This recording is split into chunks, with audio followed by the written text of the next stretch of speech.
Nothing. There is no advice. Just kidding.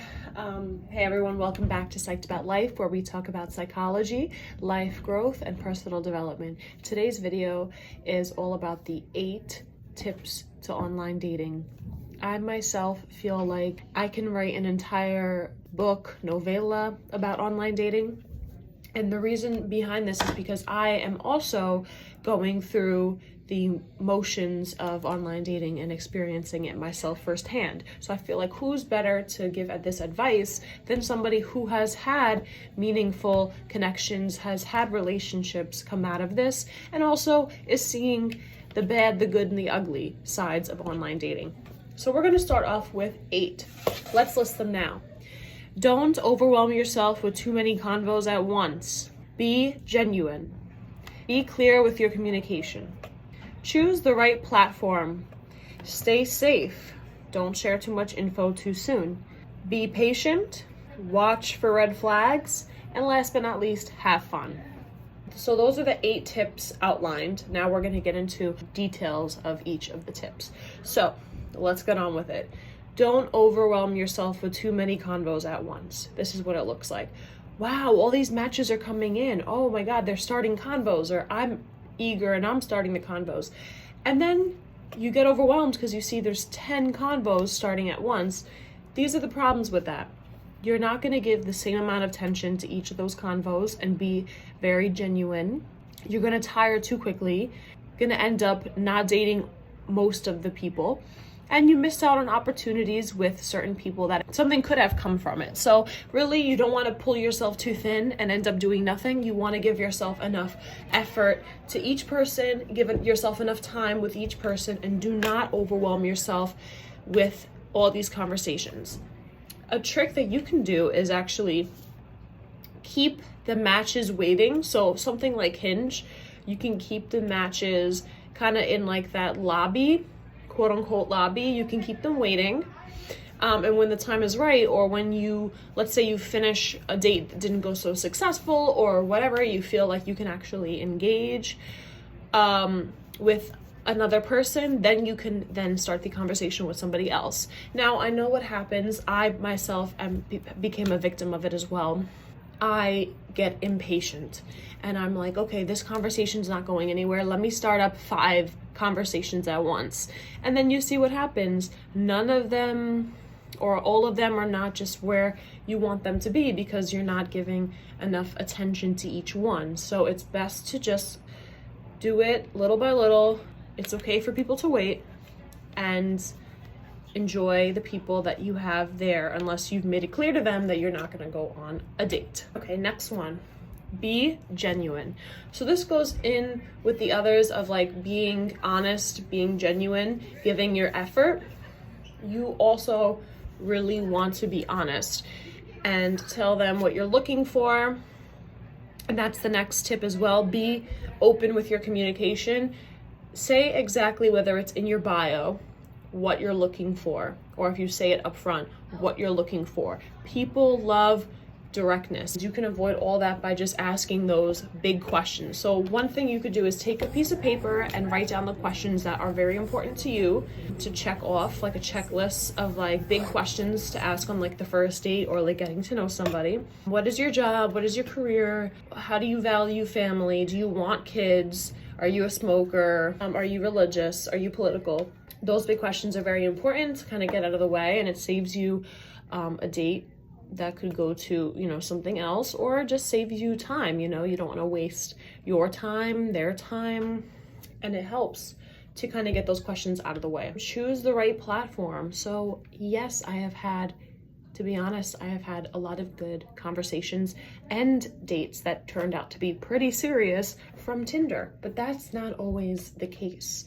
So if you want something more serious, I would say go on Hinge or Bumble.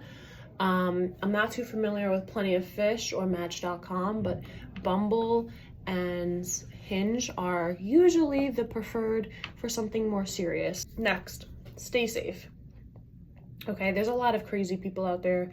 Take it with a grain of salt, in one ear, out the next. Like, you want to be safe. You don't want to just meet somebody that you you know, you have little information on, you want to at least talk a couple of days, FaceTime. My big thing is this: I always call or FaceTime, because sometimes asking for pictures of the person is not enough clarification. You have to be really safe. There's a lot of catfishes. One time I did get catfished, but it was more like a playful way because I was younger and I was talking to somebody on a different app. And then they were like, oh, turns out I'm not this guy. And I'm like, okay, cool. But like, what if I was actually interested in this person? Like, if it wasn't like a funny thing, you know, what if it was like something that I was genuinely investing time into? So you have to be very cautious. Call, FaceTime, get the information. Don't give away your information right away. Things like that. Wait for the like third date to really open up as well, because you really should not be saying everything about yourself the first time you're talking. Next, be patient. This is something that I even struggle with, okay?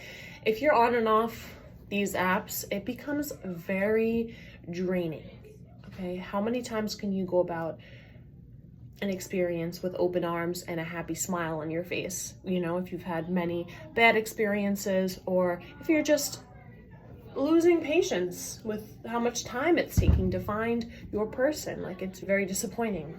So just be patient, find other ways to use your time, and be positive. And in whichever way you want to go about figuring that out, there's plenty of avenues to take. Like, you know, put your energy into other things that you could benefit from, whether it's your job, your social life, you know, your familial life, your relationships with others, your health, you know, putting your energy into other useful areas, so you're not putting too much into your love life and then you're putting so much pressure. And then also watch for the red flags. So some people do the same mistakes, choose the same people because that's what they're familiar with. That's what they're comfortable with. I mean, believe me, it's much harder to be with somebody that pushes you and challenges you versus someone that doesn't care and doesn't push you and challenge you. So it takes a lot of effort sometimes to get that person that's gonna, you know, better you.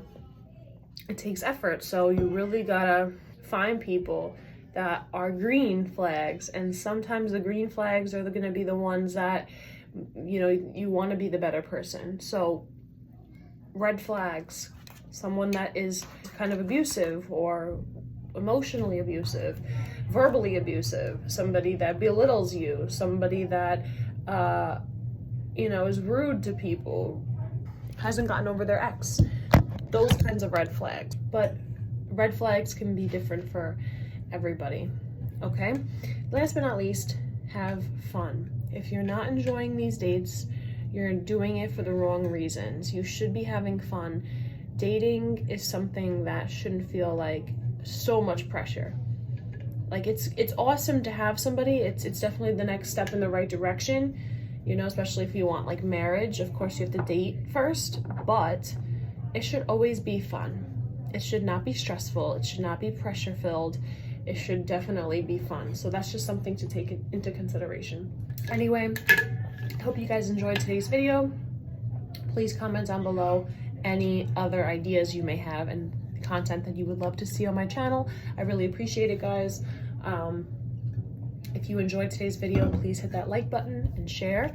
And yeah, thank you so much for joining me today. Bye.